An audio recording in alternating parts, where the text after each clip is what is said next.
Good morning everyone, welcome to the Gyan board. I am Gopal Garg. तो आज की क्लास में हम एक्सरसाइज 1.3 का इंट्रोडक्शन पढ़ेंगे। कल हमने एक्सरसाइज 1.2 कंप्लीट कर ली थी। तो देखिए हम एक्सरसाइज 1.3 में अब क्या पढ़ने वाले हैं। ये आपकी इंपॉर्टेंट एक्सरसाइज है चैप्टर 1 की। इस एक्सरसाइज से क्वेश्चन जरूर आता है एग्जाम में, तो आप इस एक्सरसाइज को थोड़ा ध्यान से पढ़ें। तो हम इस एक्सरसाइज में डिस्कस करेंगे इर्रेशनल नंबर्स। इर्रेशनल नंबर्स और हम इसमें क्या डिस्कस करेंगे, इर्रेशनल नंबर डिस्कस करेंगे और उनकी इर्रेशनलिटी को प्रूव करेंगे। And proof of इर्रेशनलिटी।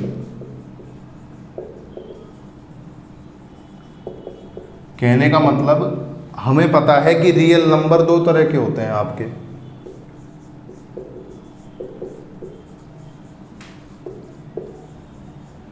एक टाइप है आपका रेशनल और दूसरे टाइप के होते हैं इर्रेशनल। ये मैं अभी आपको और बता दूंगा कैसे होते हैं। वैसे आप इनको 9th में पढ़ के आए हैं। रियल नंबर्स दो तरह के होते हैं, रेशनल और इर्रेशनल। तो यहाँ हम डिस्कस करेंगे कि इर्रेशनल नंबर जो हैं वो इर्रेशनल क्यों हैं, उसकी इर्रेशनलिटी को प्रूव करेंगे किसी भी इर्रेशनल नंबर की। तो इस पर चलने से पहले हमें इसको समझना जरूरी है। आप किसी चीज़ को प्रूव तभी तो कर सकते हैं तब आपको पता हो कि वो होता क्या है। तो आइए एक बार इसको रिकॉल करा देता हूँ मैं आपको। देखिए रियल नंबर्स हमें आपको पढ़ाया था फर्स्ट क्लास में। मैंने आपकी में नंबर्स का एक बेसिक सा इंट्रो आपको दिया था। आप उसको देख सकते हैं एक बार जाके कि नंबर्स कितने टाइप्स के होते हैं, उसमें रियल नंबर्स क्या क्या आ जाते हैं। तो रियल नंबर्स को हमने जनरली 2 टाइप्स में डिवाइड किया है, एक जो रेशनल है, दूसरे जो इर्रेशनल है। अब रेशनल आपको पता है क्या होते हैं। रेशनल यानी किससे बने, जो रेशो से बने, रेशो फॉर्म में होते हैं। तो रेशनल की डेफिनेशन क्या थी, यहां लिख देता हूं मैं, रेशनल नंबर्स।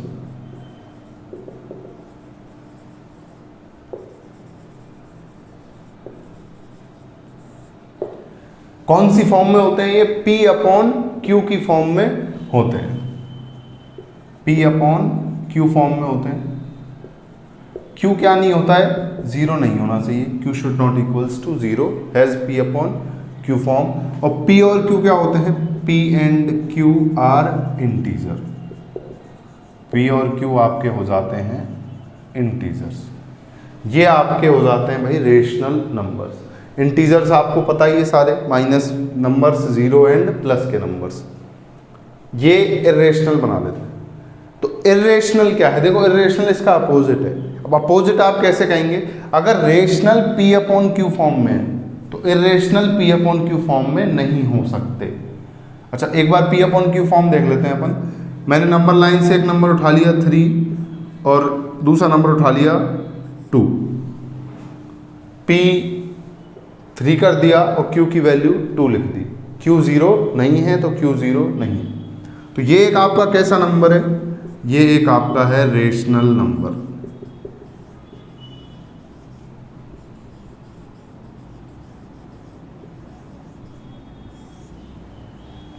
यहां P 3 है आपका और Q 2 है। ऐसी मैं आपके सामने एक नंबर लिख दूं 7, तो क्या 7 रेशनल है।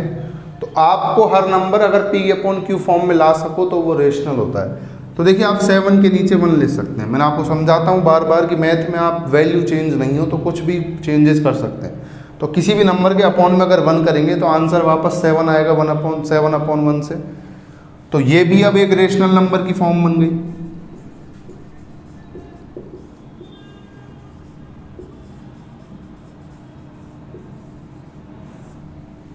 यहां P 7 हो गया, Q आपका 1 हो गया। तो इस तरह रेशनल नंबर आपके P अपॉन Q फॉर्म में बनाए जाते हैं। और देखिए एक एग्जांपल,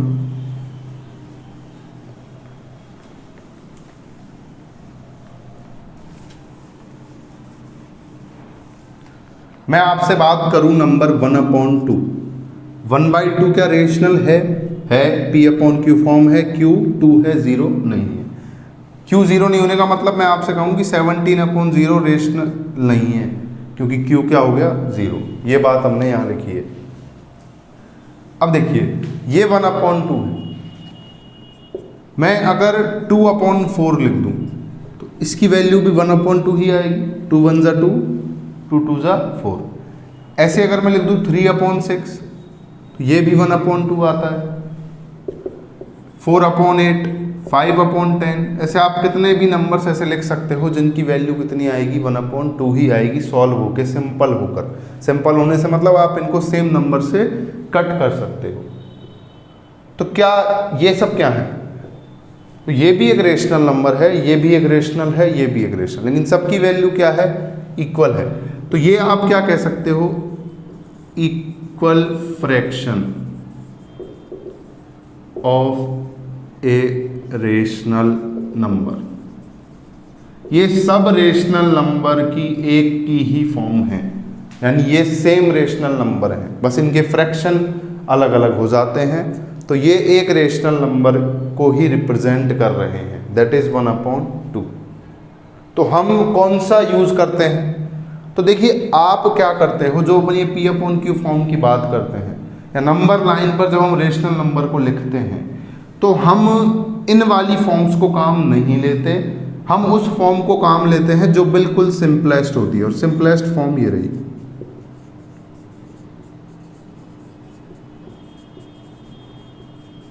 सिंपलेस्ट जो फॉर्म होती है वही रिप्रेजेंट की जाती है आपकी नंबर लाइन पर।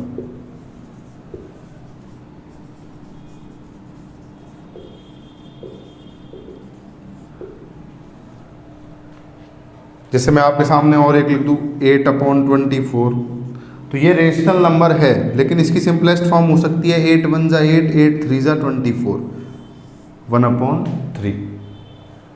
तो अब ये सिंपलेस्ट फॉर्म निकलती कैसे, how do we get this simplest form. तो देखिए सिंपलेस्ट फॉर्म क्या होती है, देखो यहाँ 2/4 था, तो देखो 2/4 में दोनों में 2 से डिवाइड चल जा सकता है, सेम नंबर 2 से डिवाइड जा रहा है, 2 में भी चला जाएगा 4 में भी। यहाँ 3/6 में 3 से डिवाइड जा रहा है दोनों नंबर्स में, 4/8 में 2 से डिवाइड जा रहा है, 4 से डिवाइड जा रहा है। लेकिन यहाँ अगर आप देखो 1/2 में 1 के अलावा किसी और नंबर से दोनों में डिवाइड नहीं जा रहा, यानी कॉमन जो इनका फैक्टर है, भाई डिवाइड जाने वाला फैक्टर होता है, यहाँ कॉमन फैक्टर 1 के अलावा और भी है। यहाँ 1 के अलावा 2 कॉमन फैक्टर है, यहाँ 3 कॉमन फैक्टर है, यहाँ 2 भी है। देखो अगर आप इसको 2 से भी कैंसिल कर सकते हो, 2/4, और ये 4 से भी कैंसिल हो सकता है 1/2। तो यहाँ तो 2 फैक्टर हो गया और यहाँ 1 फैक्टर हो गया। ऐसी 5/10 में आप 5 एक फैक्टर है इनका जो इन दोनों को कट कर सकता है। ऐसे में आपके सामने कोई और नंबर लिख दूं 14/35, इस नंबर को आप 7 से कट कर सकते हो 2/5, लेकिन 2/5 को आप 1 के अलावा किसी और नंबर से कट नहीं कर सकते, यानी इनका कॉमन फैक्टर 1 के अलावा और कुछ नहीं है। तो सिंपलेस्ट फॉर्म वो होती है जब P/Q का 1 के अलावा कोई और फैक्टर नहीं बचता, P and Q do not have any other factor than 1। Simplest form का और मतलब क्या है, सिंपलेस्ट फॉर्म का मतलब है P and Q do not have any other factor than 1। P और Q के 1 के अलावा कोई और फैक्टर नहीं होने चाहिए, कहने का मतलब ये 1 से ही कटना चाहिए। जैसे मैं आपसे कह दूं क्या 9/17 सिंपलेस्ट फॉर्म में है या और अभी सिंपल हो सकती है, तो आप देखेंगे कि 9 और 17 को आप सिर्फ 1 से ही काट सकते हैं और 1 से भी यही इतनी ही आ जाएगा नंबर, ऐसा नहीं है कुछ और बदलेगा। 9 1 से 9 टाइम्स कटता है, 17 17, बस हम मैथ की पॉसिबिलिटी प्रूव करने के लिए इसको बोलते हैं कि 1 से कट रहा है। अगर आप 1 को एक बार के लिए हटा दें तो ये किसी और नंबर से कटता नहीं है, तो आपको दिमाग में ये रखना है। तो ये एक सिंपलेस्ट फॉर्म हो चुकी है। लेकिन अगर मैं इसको कर देता 27, तो ये सिंपलेस्ट फॉर्म नहीं थी भाई, ये 9 से कट, ये 3 से भी कैंसिल हो सकते हैं 3/9 टाइम्स, और 9 से भी कैंसिल हो सकते थे 1/3 टाइम्स। तो ये हो गई सिंपलेस्ट फॉर्म। अब इसको और मैथमेटिक की टर्म में इस बात को क्या बोलते हैं, किस बात को, कि जब P और Q के कोई अदर फैक्टर नहीं हो 1 के अलावा, तो हम इस बात को क्या कह देते हैं, P एंड Q आर को प्राइम। हम ये बात कह देते हैं कि P और Q क्या होने चाहिए, को प्राइम होने चाहिए। को प्राइम होने का मतलब यही है कि P और Q किसी और नंबर से नहीं कटने चाहिए 1 के अलावा। हमेशा जरूरी नहीं है ये अपॉन और फॉर्म में ही लिखा हो, कहने का मतलब ये बात प्रूव करने के लिए अपॉन फॉर्म ही होना ज़रूरी नहीं है। आप नॉर्मल आपको कोई 2 नंबर दे दे, देखिए मैं अपॉन फॉर्म इसके लिए नहीं कह रहा हूँ, रेशनल के लिए फॉर्म ज़रूरी है, मैं इसकी बात कर रहा हूँ फिलहाल। आप समझिए कि मैंने आपको 2 नंबर दे दिए 5 और 8, और मैं आपसे पूछ रहा हूँ बताओ 5 और 8 को प्राइम है या नहीं है। तो को प्राइम होना मतलब ये दोनों के आपस में रिलेशन को बता रहा है। एक नंबर के बारे में आप नहीं कह सकते कि वो को प्राइम है या नहीं है, 2 नंबर चाहिए आपको। तो 5 और 8 को प्राइम हो जाएंगे अगर 1 के अलावा इनमें कोई और कॉमन नहीं होगा। तो आप देख सकते हैं कि 5 और 8 में सिर्फ 1 ही कॉमन होता है, 1 से ही ये कट सकते हैं दोनों, इसके अलावा कोई और नंबर ऐसा नहीं है जिससे कैंसिल हो। तो ये क्या है, को प्राइम है। तो ऐसे ही अब अपन रेशनल नंबर की जब बात करते हैं तो अपन नंबर की वो फॉर्म लेते हैं जब P और Q दोनों क्या हो जाएं, को प्राइम हो जाएं। और देखिए आप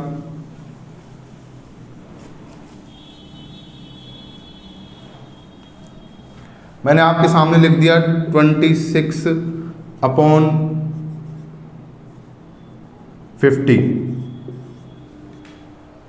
तो ये रेशनल नंबर है, लेकिन क्या ये सिंपलेस्ट फॉर्म है, तो एक बार चेक कर लेते हैं कि अब P और Q को प्राइम है। तो देखिए 26 और 50 को प्राइम हो जाएंगे अगर 1 के अलावा किसी और से नहीं कटे।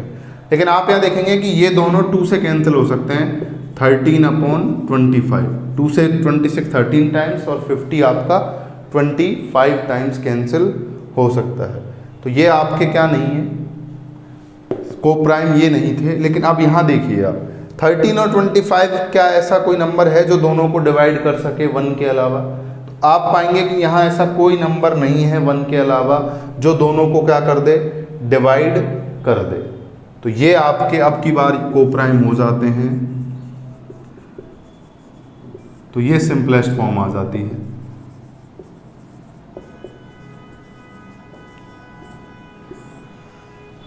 तो ये आपके हो गए रेशनल नंबर्स।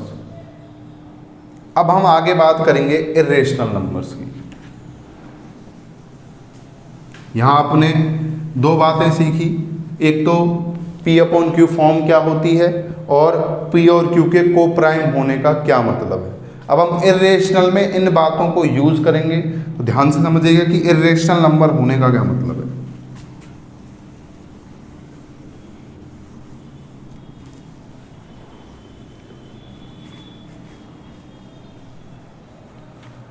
अब बात करते हैं हम इर्रेशनल की।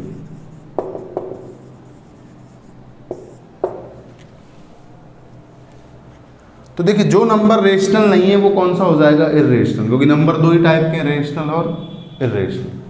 अब रेशनल नंबर नहीं होना कौन सा होगा, जो किस फॉर्म में नहीं हो, P अपॉन Q फॉर्म में नहीं हो, not in P upon Q form. जिसको आप P अपॉन Q फॉर्म में नहीं ला सको, यानी ये फॉर्म पूरी की पूरी डिस्कस करेंगे अपन यहाँ, Q is not equals to 0 और P एंड Q इंटीजर।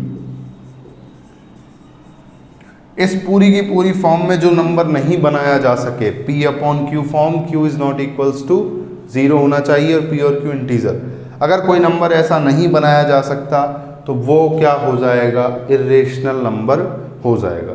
जैसे मैं आपसे बात करूं, रूट में कोई प्राइम नंबर ले लें, हम रूट में कोई प्राइम नंबर्स ले लें। अच्छा एक बार तो मैं आपको प्राइम नंबर की लिस्ट बता देता हूँ जिससे आप बार बार कंफ्यूज ना हो। प्राइम नंबर वैसे हम कल की वीडियो में आपको खूब समझा चुके हैं, कल और परसों की जो वीडियोस थी 1.2 वाली। क्या होते हैं प्राइम नंबर, जिनका 1 और उसके अलावा कोई फैक्टर ना हो। फिर भी आप बेसिकली याद रख लें, स्टार्टिंग से 2 एक प्राइम नंबर है, 3 उसके बाद आता है 5, उसके बाद 7, 7 के बाद 11, 11 के बाद 13 आ जाएगा, 13 के बाद 17 आ जाएगा, फिर 19, 23, 29, 31, 37, ये आपके प्राइम नंबर चल रहे हैं। इनमें किसी और नंबर का डिवाइड जाता ही नहीं है 1 के अलावा और इस खुद नंबर के अलावा। तो अब मैं यहाँ बात कर रहा हूँ कि अंडर रूट में हम कोई भी प्राइम नंबर ले लें। जैसे मैंने रूट में सबसे पहला ही प्राइम नंबर ले लिया 2, तो आप अंडर रूट 2 को इस फॉर्म में नहीं बना सकते। आप कहोगे सर बना सकते हैं, हम रूट 2 के नीचे 1 लगा देंगे, जैसे मैंने 7 के नीचे लगाया था 1।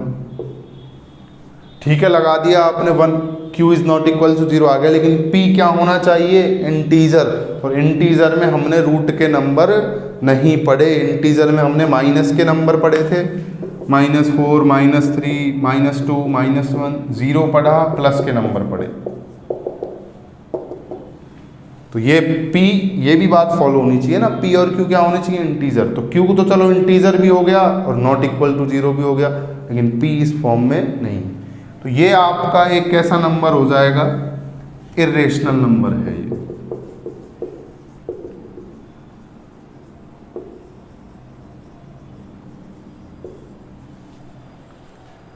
अब ऐसा जरूरी नहीं है कि रूट में हर नंबर इर्रेशनल ही हो, लेकिन रूट में अगर कोई प्राइम नंबर है, यानी ऐसे नंबर्स में से है, प्राइम नंबर्स में से, तो ये बात फिक्स है कि ये इर्रेशनल होगा।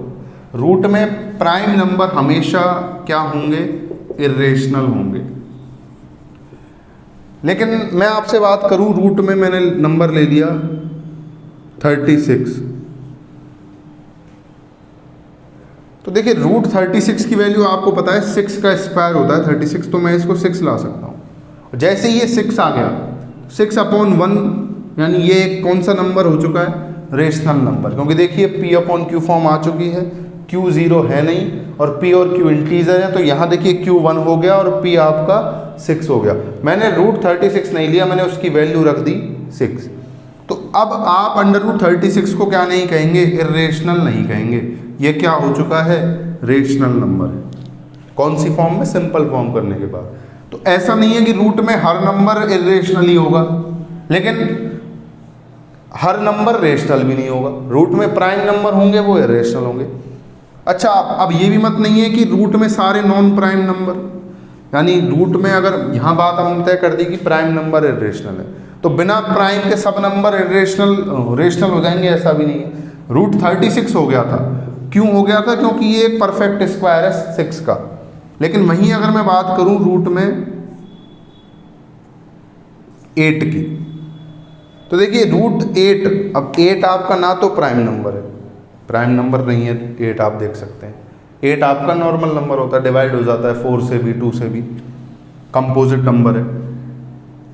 लेकिन परफेक्ट स्क्वायर नहीं है किसी का, 8 किसी का स्क्वायर नहीं होता, 2 का स्क्वायर 4 होता है, 4 का स्क्वायर 16 होता है। तो अब अंडर रूट 8 को आप किसी और फॉर्म में नहीं ला सकते सिवाय इसके, और ये फॉर्म वापस कौन सी हो जाती है? इर्रेशनल हो जाती है। तो रूट 8 एक कैसा नंबर हो गया? इर्रेशनल। तो नॉन प्राइम में ज़रूरी नहीं है, वो रेशनल भी हो सकता है और इर्रेशनल भी हो सकता है, या कंपोजिट नंबर जब रूट में रखेंगे। और बात करें अपन, मैं आपके सामने ले लूँ रूट का 25, तो देखिए ये वापस 5 आ जाएगा, 5 आते ही ये कौन सा हो गया? रेशनल। लेकिन वहीं मैं ले लूँ रूट में 26, तो ये कौन सा है? इर्रेशनल।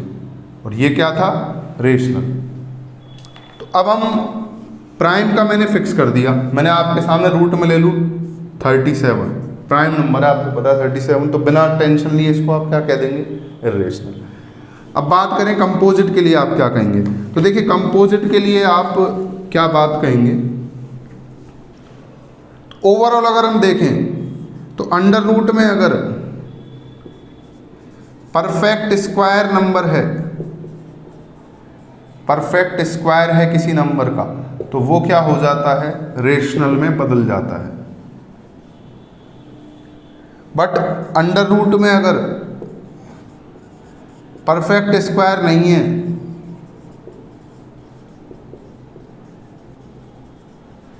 तो वो क्या होगा? इर्रेशनल हो जाएगा।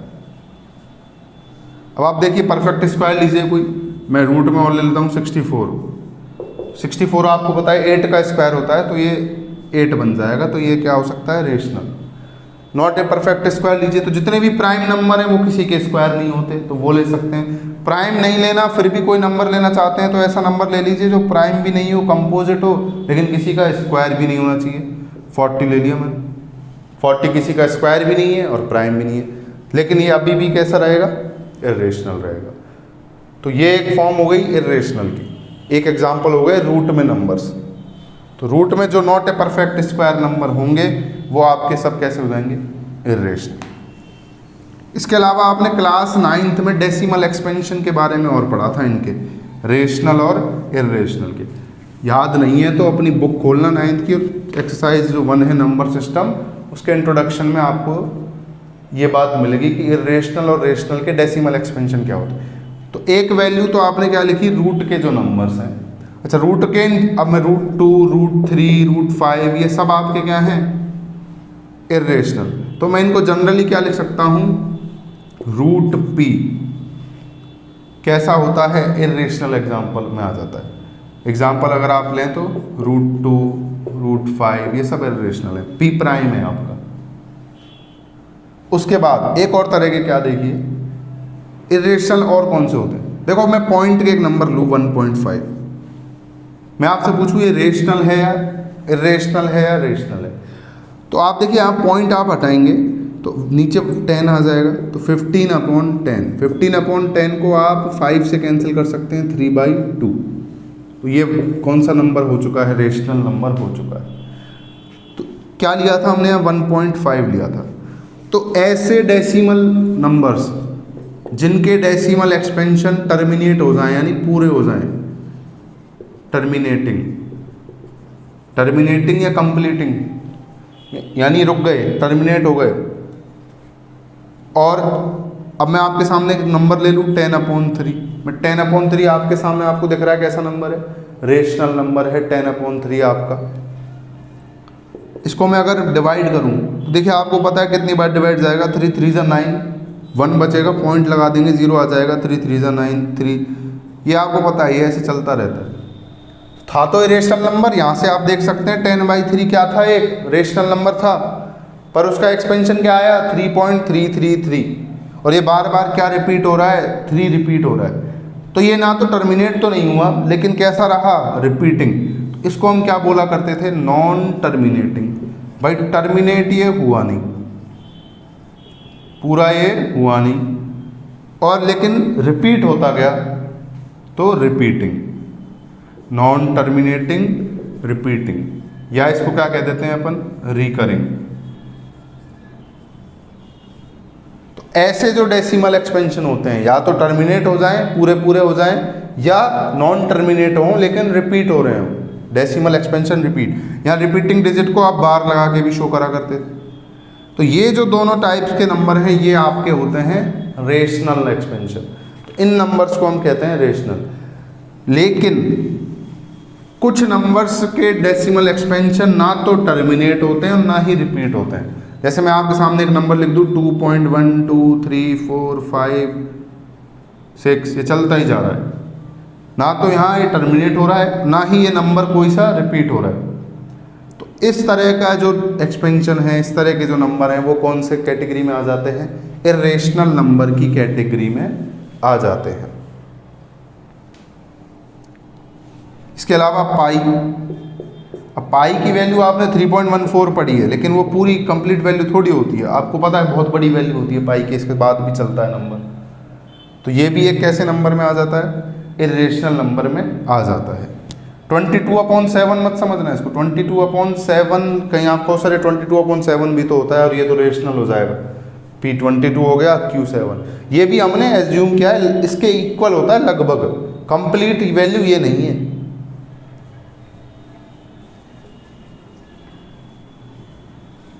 और भी आप कोई भी डेसिमल एक्सपेंशन ले सकते हैं, 1.10 110 1100 1100। देखिए यहाँ ये रिपीट नहीं हो रहा है, चेंज होता जा रहा है। तो ये आपके नंबर हो जाते हैं इर्रेशनल, एग्जाम्पल्स हो जाते हैं इर्रेशनल के। अब इस एक्सरसाइज में हम ये पढ़ेंगे कि आपको ये प्रूव करना है कि ये नंबर्स जो हैं ये इर्रेशनल होते हैं, ये प्रूव करके बताना है। अब आप प्रूव उसको कैसे करके बताओगे, इन बातों के बारे में हम इस एक्सरसाइज में पढ़ेंगे। हम ऐसे नहीं लिख के आएंगे यहाँ सर √2 लिख दिया और आपने लिख दिया कि √2/1 नहीं बन सकता, ऐसे नहीं करेंगे हम इसको। इसकी एक प्रॉपर थ्योरम है, उसका यूज़ करके हम हर इर्रेशनल नंबर को इर्रेशनल प्रूव करते हैं। तो देखिए वो थ्योरम डिस्कस कर लेते हैं, थ्योरम 1.3। ये आपको ढंग से समझ आ जाना चाहिए कि रेशनल होने का और इर्रेशनल होने का क्या मतलब है।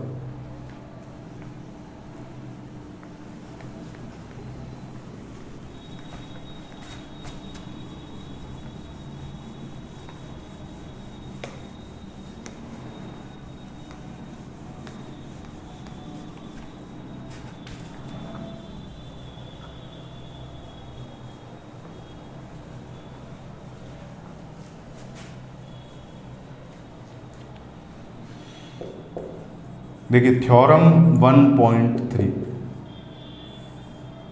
इस थ्योरम का स्टेटमेंट है आपके सिलेबस में, प्रूव अभी है नहीं इसका, फिर भी हम आपको करवा देंगे कभी टाइम रहा तो किसी क्लास में। थ्योरम 1.3 क्या कहती है? If P is a prime number, P एक कोई नंबर है जो कैसा है? प्राइम नंबर है। And P divides A square,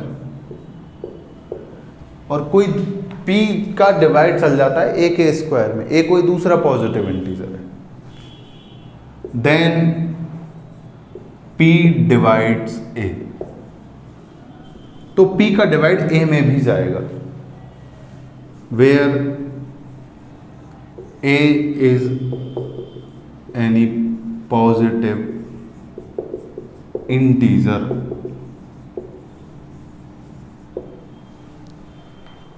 P एक प्राइम नंबर है और एक दूसरा नंबर है ए, पॉजिटिव इंटीजर है ए, प्राइम होना जरूरी नहीं है ए का, P का प्राइम होना जरूरी।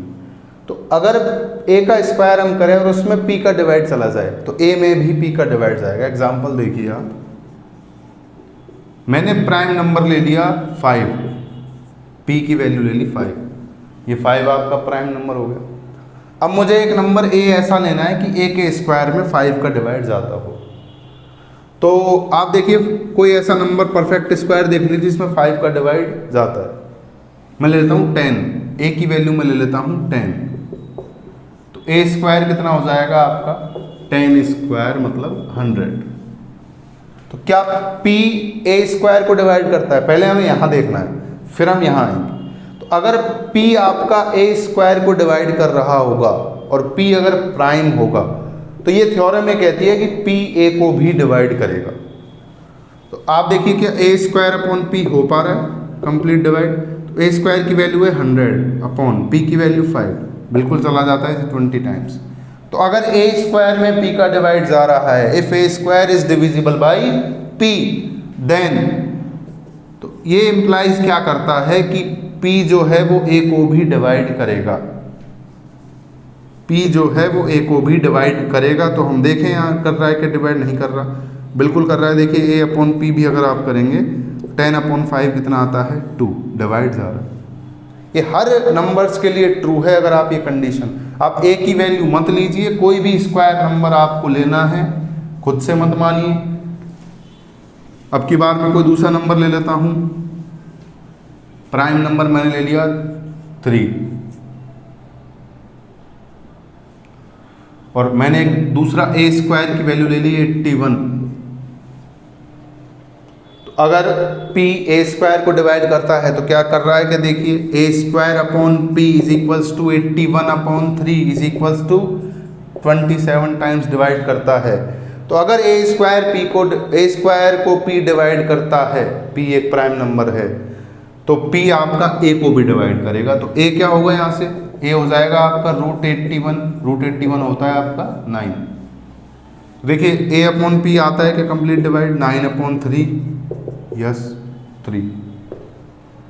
तो ये आपकी थ्योरम 1.3 जो है वो कहती है। इस बात को हम यूज़ करेंगे जब नंबर्स को हम इर्रेशनल नंबर्स की इर्रेशनलिटी को प्रूव किया करेंगे, तो हम इन बातों को यूज़ करेंगे कि अगर किसी नंबर से, प्राइम नंबर से किसी का स्क्वायर डिवाइड हो रहा है तो उसका रूट भी डिवाइड हो जाएगा, यानी ए भी डिवाइड हो जाएगा अगर ए स्क्वायर डिवाइड हो रहा है। इस बात को हम यूज़ करेंगे। देखिए मैं आपको इसका प्रूफ बता ही देता हूँ, समझने की कोशिश कीजिएगा। थोड़ा टिपिकल है बट आपको समझ आ जाएगा अगर आप एक एक बात बिल्कुल अभी तक की क्लासेस आपने ढंग से देखी हैं और जो कंसेप्ट हमने आपको बताएं उन कंसेप्ट को आपने समझा है।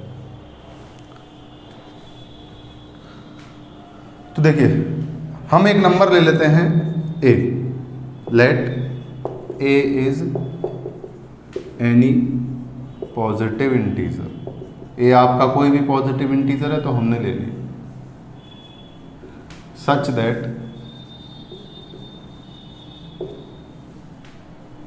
अब कोई पॉजिटिव इंटीजर है a और a के कुछ फैक्टर्स हो सकते हैं p1 into p2 into p3 pn तक। भैया आप कर सकते हैं ना, आपके सामने 16 एक नंबर ले लिया तो मैं इसको लिख सकता हूँ ना 2 2 ज़ा 4 2 ज़ा 8 2 ज़ा 16। मैंने आपके सामने 24 ले लिया तो आप इसको लिख सकते हैं ना 2 2 ज़ा 4 2 ज़ा 8 3 ज़ा 24। 40 ले लिया मैंने आपके सामने तो 2 2 ज़ा 4 2 ज़ा 8 5 ज़ा 40। 27 ले लिया मैंने आपके सामने 3 इंटू 3 इंटू 3। हर नंबर को आप किसी दूसरे नंबर्स के मल्टीप्लाई में शो कर सकते हैं। ऐसे ही मैंने मान लिया कि a के फैक्टर्स हो सकते हैं p1 से लेकर pn तक, प्राइम फैक्टर्स।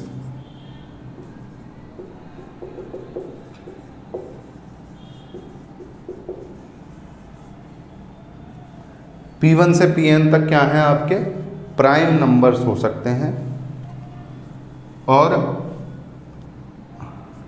ज़रूरी नहीं है अलग अलग हो, मतलब रिपीट हो सकते हैं। जैसे 2 इंटू 2 हुआ एंड कैन बी सेम।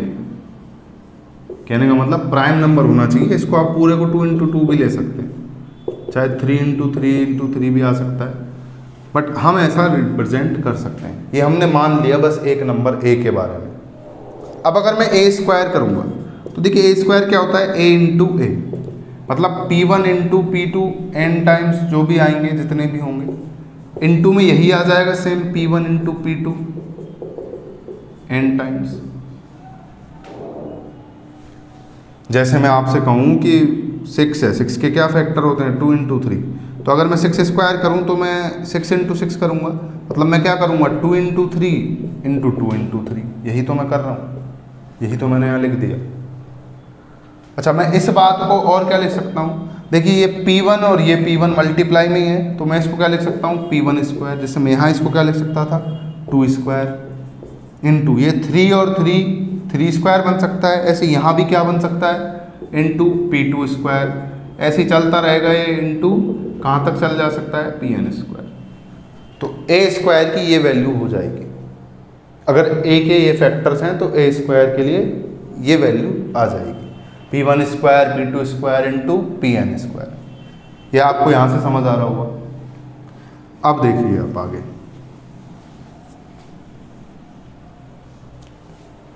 अब हमें क्या दिया है कि p एक प्राइम नंबर है जो a स्क्वायर को डिवाइड करता है, ये बात हमें दी है और ये हमें प्रूव करनी है। p एक प्राइम नंबर है जो a स्क्वायर को डिवाइड करता है और ये क्या थे a के प्राइम फैक्टर्स थे और ये क्या निकाल दिया आपने a स्क्वायर के प्राइम फैक्टर, ये a स्क्वायर के प्राइम फैक्टर हो चुके हैं। तो अगर p कोई प्राइम नंबर है और डिवाइड कर रहा है a स्क्वायर को तो वो इनमें आएगा भाई, क्योंकि ये ही तो है प्राइम फैक्टर्स किसके a स्क्वायर के, prime factors of a square ही तो है ये। और ये खुद कह रहा है कि p एक प्राइम नंबर है कोई सा और जो a स्क्वायर को डिवाइड करने का मतलब p इसका एक फैक्टर है। If p is prime and divides a square then p belongs to p1 square into p2 square into pn square. अगर p प्राइम है और डिवाइड कर रहा है a स्क्वायर को तो p इनमें से कोई सा होगा, p1 हो सकता है, p2 हो सकता है, pn हो सकता है, p3 हो सकता है, कोई सी भी वैल्यू p की हो सकती है, लेकिन इनमें से एक वो जरूर होगा। अब आप देखिए अगर P इनमें से है, अब आप आ जाना अपनी फंडामेंटल थ्योरम ऑफ अरिथमेटिक पर। फंडामेंटल थ्योरम ऑफ अरिथमेटिक क्या कहती है कि किसी भी एक नंबर के जो फैक्टराइजेशन है वो यूनिक होता है। अब यहाँ ये कैसे आया, ये सेम बात है, दो वैल्यू सेम मल्टीप्लाई हुई है, रिपीट होकर, तो इसका क्या मतलब और लिख सकते हैं, P is among P1 into P2 Pn। अगर P इसमें से आ रहा है तो P इसमें से भी आएगा। अब अगर P इसमें से आ गया, P1 into P2 into Pn तक, इसमें से अगर आपका P आ चुका है, तो अब देखिए फंडामेंटल थ्योरम ऑफ अरिथमेटिक कहती है कि ये आपके क्या थे, A के प्राइम फैक्टर्स थे, तो ये सेम रहेंगे भाई, यूनिक रहेंगे। अब ये अगर यूनिक हैं, यानी इसके अलावा A के कोई और फैक्टर नहीं हो सकते, और P इनमें से है, P इनमें से है, तो क्या बात तय हो गई कि P A का भी एक फैक्टर है, and P will be a factor of, P एक फैक्टर हो जाएगा किसका, A, by fundamental theorem of arithmetic.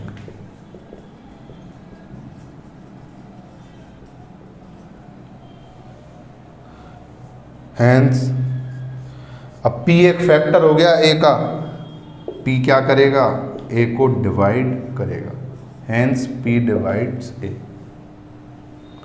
ये आपका प्रूव हो जाता है भाई थ्योरम 1.3 का। ये आपके एग्जाम में नहीं आएगा, एग्जाम्स के लिए नहीं है ये आपके समझने के लिए था। तो आज आपको ये मेन बात दिमाग में रख के लेकर जानी है, इसका मैंने एग्जाम्पल आपको बता दिया था। कल हम इसी को यूज़ करते हुए इर्रेशनलिटी को प्रूव करेंगे। आज ही क्लास के लिए हम इतना ही रखेंगे। कल आपको जब क्लास आप लेने आओ तो 2-3 बातें याद रख के आनी है साथ में, वो बातें मैं आपको बता देता हूँ कि आप क्या क्या बातें याद रख के आओगे। पहली चीज़ तो आप याद रखोगे कि इर्रेशनल नंबर कब नहीं होता, कब कोई नंबर इर्रेशनल होगा, यानी रेशनल कब नहीं होता, जो मैंने आपको बताई थी कि P/Q फॉर्म नहीं होनी चाहिए। दूसरी बात आप याद रखोगे कि 2 नंबर्स के कोप्राइम होने का क्या मतलब है, कोप्राइम होने का क्या मतलब है। तीसरी बात आप ये थ्योरम का रिजल्ट याद रखोगे कि P डिवाइड्स A², तो P किसको डिवाइड करेगा, A को। इसको आप एग्जाम्पल ले लेकर प्रूव कर सकते हैं। P कोई प्राइम नंबर, एक और एग्जाम्पल जाते जाते मैं आपको बता जाता हूँ। P ले लिया मैंने 2, अब कोई स्क्वायर नंबर लेना है आपको A², जो P जिससे P डिवाइड हो जाए, तो A² मैंने आपका ले लिया 16। क्या 16 को 2 डिवाइड करता है 8 टाइम्स, तो ये A को भी डिवाइड करेगा क्या, तो देख लो भाई, ये कह रहा है थ्योरम कह रही है करेगा, तो पहले A देख लो, A क्या आएगा, √16 का मतलब 4। क्या 4 2 से डिविजिबल होता है, बिल्कुल होता है 2 टाइम्स। ऐसे आपको ये 3 चीज़ें कल एकदम क्लियर करके आनी है, इसीलिए मैं आपको आज नहीं करवा रहा हूँ आगे, जिससे आपका दिमाग एक साथ लोड लेकर कंफ्यूज ना करे। तो कल आप इसको पढ़ के आना, देन हम एक्सरसाइज के एग्जाम्पल और क्वेश्चंस को करेंगे। चलिए आज की क्लास के लिए इतना ही। Thank you so much.